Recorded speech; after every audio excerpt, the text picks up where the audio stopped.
mbokk yi jaajëfal na leen bu baax a baax amaan mbégte dellu si waat ci Seyfa Fitness ànd ak l'expert coach Jules di ko jaajëfal bu baax a baax gannaaw waxtaan wi nga xam ne seqoon nañ ko ci wàllu fitness tey dañuy ñëw ci musculation les fondamentaux ci musculation waaye balaa ñuy wax musculation dañuy wax anatomie d'abord ñu bàyyi la nga nuyoo ba pare dugal nu ci solos anatomie parce que c'est important. waaw di ñu ngay ziar di nuyu bépp téléspectateur bi seetaan suñu vision di am contentement di defaat ak yow benn émission ci wàllu sport tey ñuy waxtaanee musculation bëgg dugg ci fondamentaux yi nga xam ne ñoo ko régir parce que mënoo def musculation tamit yaa ngi koy annoncé léegi foog ñu wax ci anatomie parce que nit ki mënoo ko tàggat te xamoo yaram nit lan moo ko constitué bon de manière bref dañuy wax rek ne nit yaramam 206 os moo ko constitué 206 yax ñoo ko constitué léegi nag mu ngi am ci biir yaramam ay muscles yu ñuy wax au nombre de 639 voire 640 boo gisee différence boobu nag am na benn muscle bu ñuy wax le petit psoas 90% de la population mondiale amuñu ko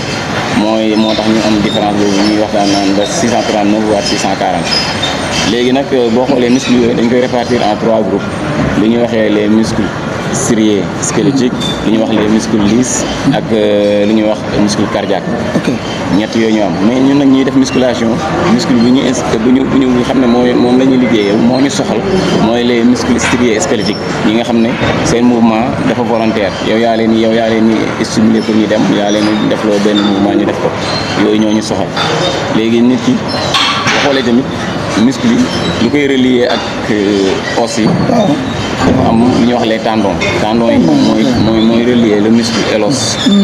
yooyu ba li ñuy wax tamit les ligaments ñooy relier les os entre eux ñaari os mais kon ñun tendons yi tamit dinañu soxal léegi bu ñu jógee foofu ñuy waxtaan tamit ci boo ñëwee salle nan nga war a entraîner ak programme ban mooy adéquat ci nit boo xoolee tamit nit ñi ñëw salle ñetti façon nit moo am waaw li ñuy wax les ectomorphes les mésomorphes et les endomorphes ectomorphes yi mooy ñi nga xam ne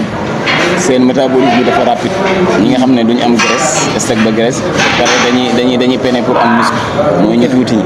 loolu la ñuy wax les ectomorphes ñeneen ñuy wax les mésomorphes ñooy ñi nga xam ne seen métabolisme dafa moyen ñooñu dañuy am tuuti graisse mais il gagne du muscle ñooñu tamit dafa am système moo xam ne dañ koy entraîner pour li ñu mujj ñi nag mooy les endomorphes ñi nga xam ne seen métabolisme dafa lent ñooñu dañuy accumuler beaucoup de graisse et dañuy peiner à avoir des muscles mooy ñi nga xam ne la ñu waxee communément les patailles quoi waaw léegi si ñooñu nag foo nga xam ku nekk ban programmation ngay def ak moom pour liggéey ak moom ci musculation léegi nag boo ñëwee képp ku nga xam ne da nga ñëw salle bëgg a def musculation avant ñu lay defal benn programme war nga déterminer sa 1RM 1RM mooy le maximum d'une répétition mooy yow sax yaram lan la attan ci yëkkati fu mu mën a yem léegi loolu foog nga déterminer ko maanaam doo ñëw rek yëkkati non boo ñëwee ci coach bi ne ko dama bëgg a def musculation mu ne la loo bëgg a travailler nga ne ko bon dama bëgg a travailler par exemple l'ensemble du corps laa bëgg a travailler mu ne la bon l'ensemble du corps nga bëgg a travailler léegi pour mu déterminer la un programme mën na la yóbbu ci nga def musculation mais foog mu déterminer sa 1RM mooy le maximum de répétition pour nga xam ne charge bi nga war a mën a liggéey ak moom soit da ngay liggéey à 70% de son IRM de son IRM wala à 80% de son IRM loolu foog nga déterminer ko yomb na da ngay jël charge nga defal ko mu yëkkati bu defee 10 répétitions ci 40 kilos nga yokkaat ko 50 kilos mu def 5 répétitions nga yokk ko 60 kilos mu def 2 répétitions nga def ko 70 mu def benn répétition loolu mooy un RM 70 kilos foofu loolu lay un RM léegi nag pour 70% de son RM da ngay def règle de 3 rek def 70 fois 70 kilos divisé par 100 mu jox la ngay di xam ni ngay liggéey ak moom léegi nag ci biir loolu tamit am na ay système ay programmation d'entraînement li ci mel ni full body full body moom mooy nga travailler l'ensemble du corps nga travailler haut du corps et bas du corps en même temps parce que am gars yoo xam dañuy jàpp ci kaw yi tuuti bon ñooñu la ñuy wax château d'eau communément da ngay am ci kaw suuf gi parce que c'est entraînement équilibré te jaarul yoon léegi full body bi nag moom d'habitude dañ koy recommander aux débutants ñi nga xam ne day doog a ñëw def musculation ñuy def le full body ñu travailler l'ensemble de leur corps pendant un certain temps donc ba seen yaram miin mouvement yi miin yenn charge yi nga mën a def ak ñoom ay comme li ñuy wax yi am na programmation PPL push pull leg en anglais push veut dire tout ce qui lépp yi ñuy push mooy comme booy travailler les pectoraux di travailler les épaules et les triceps mooy le programme PPL mooy push pull bi nag mooy push qu'on tire bu ñuy xëcc comme ngay travailler dos trapèze ak biceps leg nag mooy tout ce qui parle des jambes quoi mooy tànk en anglais léegi am na ñuy liggéey programme boobu tamit am na ñuy liggéey tamit programme upper lower boo déggee upper mooy ñi nga xam ne dañuy ñëw liggéey tey haut du corps waaw suba ñu ñëw liggéey bas du corps mooy lower am na ñuy liggéey noonu wala jour bi nga liggéey haut du corps bas du corps am na ñuy liggéey par des programmes split moom mooy nga jël benn groupe musculaire di ko liggéey comme nga jël pectoral bi liggéey ko tey partie pectorale bi rek nga liggéey ko soo ko liggéeyee après nga boole ko soit groupe musculaire yi nga xam ne ñoo ànd rek ngay liggéey. loolu mooy split. léegi kooku nag c'est pour les confirmer ñi nga xam ne dañoo entraîné ba am yenn forme yi. nga xam ne bu ñëwee salle dañuy def benn 30 minutes dem wala 45 minutes dem parce que dañuy liggéey benn groupe musculaire moom la ñu wax split. léegi nag ci biir loolu foog nga xam tamit yow booy liggéey sa yaram muscle yi lan moo ko constitué. parce que da ngay gis ñi nga xam ne dañu am ay retard. comme ki nga xam ne day liggéey pectoral am mu am ay retard pectoraux yi am les retard nga xool haut bi amul dara bas bi gën a jub digg bi tamit du am dara. parce que kooku xamul yan muscle ñoo constitué pectoraux yi. parce que pectoraux yi boo xoolee 3 muscles moo ko constitué. on a fii la partie claviculaire on a la partie sternale et si bas bi nga am la partie abdominale. parce que fii boo xamee clavicule bi moo fi ne fii sternum bi fii partie abdominale bi on fait référence aux abdominaux. bu fekkee tamit da ngay liggéey épaule boo xoolee trois muscles ñoo constitué mooy les deltoïdes antérieur latéral ak postérieur. loolu tamit boo ko xamul sa liggéey du jaar yoon parce que da ngay am na yoo xam ne day doon ay élévation frontale am na yoo xam ne day doon ay élévation latérale am na yoo xam ne da ngay liggéey partie postérieure. naka noonu tamit ci tànk boo xoolee boo ñëwee boo xoolee y a les quadriceps yi rek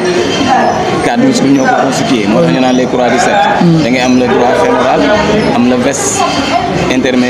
le veste latéral am le veste intermédiaire ak le veste médial.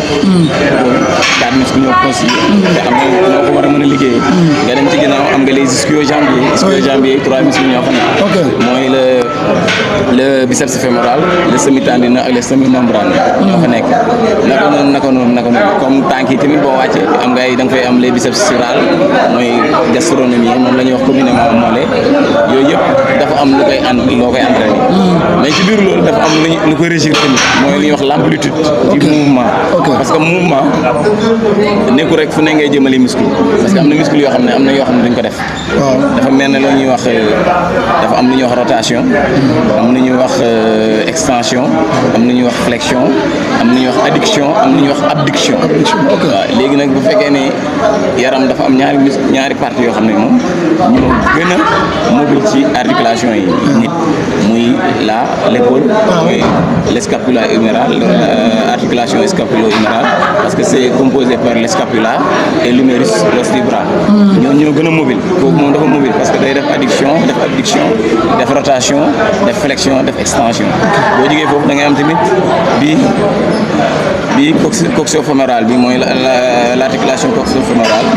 qui est composée par le coccyx et la fémur l'os de la jambe. boobu tamit day def abduction def rotation def flexion def extension. moom tamit ñooñu la jàpp na ñoo gën a mobile. kon ñooñu boo leen liggéey ngay gën a ñàkk am problème que booy liggéey sa yeneen partie du corps. léegi nag bu fekkee da ngay def amplitude de mouvement bi respecté woo ko wala respecté woo sens yi. wala mën nga gaañ sa bopp. loolu foog nga xam ko foog nga xam ne muscle bi lii la nangu ak lii lay bañ. kii la am parce que muscle boo gis nag am na origine am na insertion. léegi foog nga xam insertion bi xam origine bi. pour que mën a contacter un bon programme pour les clients. li ko mel ni tamit la partie abdominale boo xoolee il est composé par des parties. da ngay am le droit de l'abdomen le grand droit de l'abdomen. les chocolats les tablettes. nga am les vastes les comment dirais-je ça nga am le transverse bi nga xam ne moom moo nekk au fond loolu moo tax comme biir buy génn nii. waaw transverse yi boo koy entraîné. moo koy yor mais pour nga laal ko dafa sori parce que dafa nekk au fond. ok dafa nëbb. yooyu pour nga kii ko dafa doon loo xam ne foog un spécialiste mun la ci entraîner ne la mouvement yi ngay def pour stimuler le transverse pour mën a am ventre plat. yooyu daf ci am solo trop. macha allah en tout cas nan yem foofu parce que man li ma dégg tey. mosuma ko dégg xaw ma woon ni musculation li yëpp la laaj.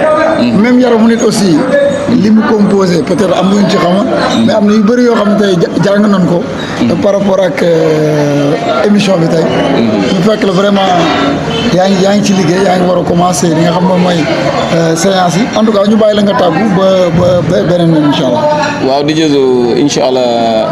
yeneen kii ñuy def émission yi dama bëgg ñu jël programme bu ne ak façon client bu ne comme ni ma wax sànq mooy ectomorphe mésomorphe ak endomorphe ku ne moo ci kenn ñu defal un programme. ñu expliquer programme bi lan la ñuy travailler yan muscle lañ travailler di nuyu di jaajëfal waa Daara di jaajëfal téléspectateur Sunu Vision di leen jox dig dijee samedi prochain incha allah. merci beaucoup coach Jules jaajëf Cheikh mi nekkoon si wàllu régie bi di la jaajëfal bu baax a baax di leen jox di daje beneen yoon incha allah.